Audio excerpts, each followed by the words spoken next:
best known for her prophetic powers. Within Greek mythology, Cassandra is a princess of Troy who lived during the era of the Trojan War. Her gift of prophecy, however, was accompanied by a curse. No one believed in her prophecies, making her powerless to stop fate from running its course. In the conventional versions of the myth, Cassandra received her gift of prophecy, as well as her curse, from the god Apollo. The disregard for Cassandra's prophecies resulted in tragedies befalling those around her and a gut-wrenching fate for Cassandra herself. Cassandra of Troy is mentioned in the works of various classical authors, including Homer, Virgil, as well as the Greek tragedians Euripides and Aeschylus. Cassandra of Troy and the Wrath of Apollo. Cassandra was a daughter of Priam, the Trojan king, and his wife, Hecuba. According to Greek mythology, Priam fathered numerous children, although Cassandra was his most famous daughter. Cassandra had a twin brother, Helen, who like his sister had the gift of prophecy. Unlike Cassandra, however, Helen's prophecies were believed.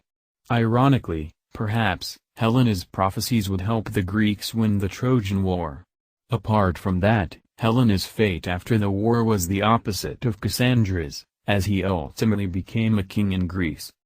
According to the most popular version of the myth, Cassandra gained her prophetic abilities from Apollo, who, amongst other things, was the god of prophecies. Cassandra of Troy is said to have been the most beautiful of Priam's daughters, and therefore received many suitors, both mortal and immortal.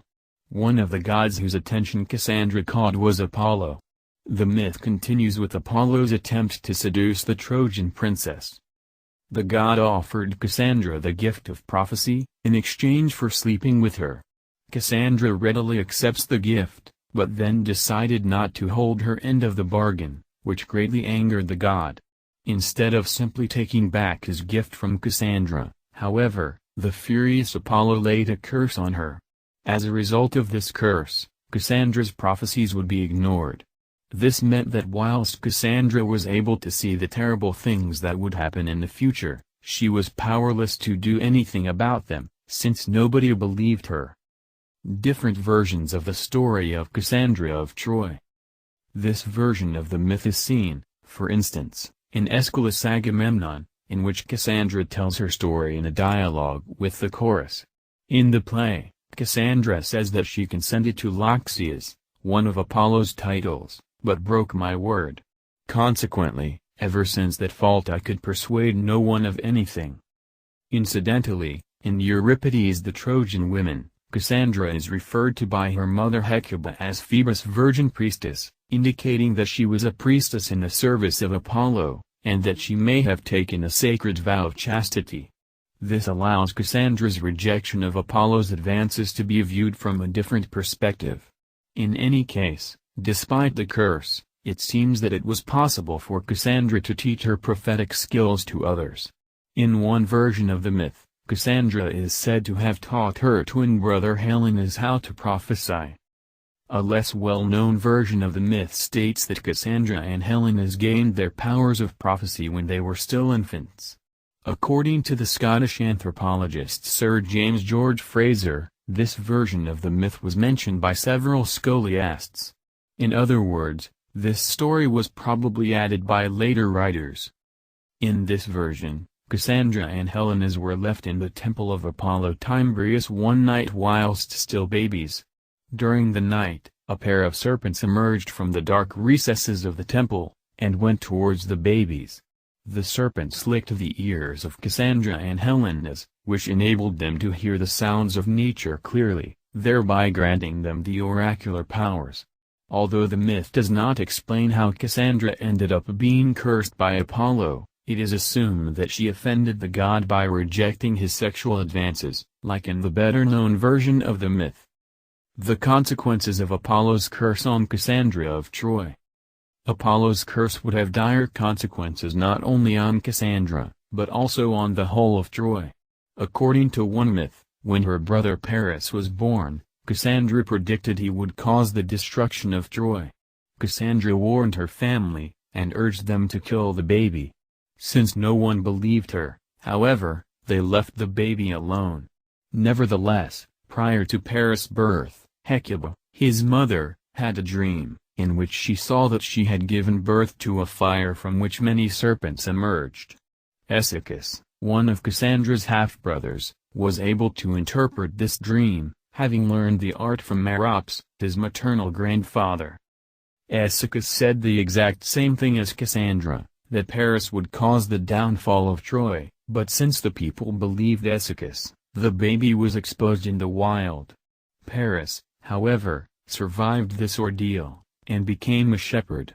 Eventually, it was Cassandra who recognized Paris when he had grown up, which enabled him to return to the royal palace in Troy and to be recognized by Priam as his son. This is somewhat ironic, considering that Cassandra, who had advocated Paris' death when he was a baby, was also the instrument for his reinstatement as a Trojan prince. Cassandra had a second opportunity to prevent Troy from being destroyed. When Paris was about to set sail for Sparta, Cassandra urged him not to go, prophesying that he would bring back with him death and destruction. Needless to say, no one heeded Cassandra's prophecy. Paris was traveling to Sparta with the intention of bringing home Helen, reputed to be the most beautiful woman in the world, but also the wife of Menelaus, the king of Sparta. The judgment of Paris and the golden apple of discord. Whilst he was still a shepherd, Paris was asked by three goddesses, Hera, Athena, and Aphrodite, to judge who amongst them should be given the golden apple as the fairest of all. This apple had been thrown amongst the gods by Eris, the goddess of strife and discord, whilst they were attending the wedding feast of Peleus and Thetis. As Eris had not been invited, she decided to take her revenge by throwing this golden apple to sow discord amongst the gods. Zeus, the king of the gods, wisely decided not to settle the quarrel himself, as he knew that it would cause grave consequences. Therefore, he chose a mortal, Paris, who was on Mount Ida at the time, to be the judge. Each of the three goddesses promised Paris a gift if he gave the golden apple to her. This episode, known as the Judgment of Paris, concluded with Paris awarding the golden apple to Aphrodite, who had offered him the love of the most beautiful woman in the world. Therefore, upon returning to Troy, Paris had only one thing on his mind, obtaining Helen. Cassandra's prophesying was futile. Paris went to Sparta, abducted Helen, and brought her back to Troy. In one version of the myth, the Trojans were overjoyed when they saw Paris returning with Helen and warmly welcomed her. Whilst the Trojans regarded Helen's presence as an enhancement of their city's greatness, only Cassandra saw her for what she truly was, the city's destroyer. Cassandra is said to have torn her hair, and flung away her golden veil when she saw Helen arriving in the city, but to no avail. Foretelling the Trojan War and the rape of Cassandra. In due course, the Greeks arrived to fight under the walls of Troy for 10 long years. Eventually, Odysseus came up with the ruse known today as the Trojan Horse, which would ultimately gain victory for the Greeks. According to Quintus Smyrnius, the fall of Troy, known also as the Post-Homerica, Cassandra used her prophetic abilities and foresaw that there were Greek warriors hiding inside the wooden horse. Nevertheless, although she tried to warn the other Trojans, no one believed her. Moreover, the Trojans hurled insults at her. The refusal to believe Cassandra on the part of the Trojans would result in the destruction of their city. Ironically, Apollo, who had cursed Cassandra in the first place, was one of the gods who fought on the side of the Trojans. Following the sack of Troy, Cassandra was raped by Ajax the Lesser. This episode is recounted in Virgil's Aeneid, as well as by Quintus Smyrnius. In the Aeneid, Cassandra is said to have been dragged by her hair from the temple of Athena.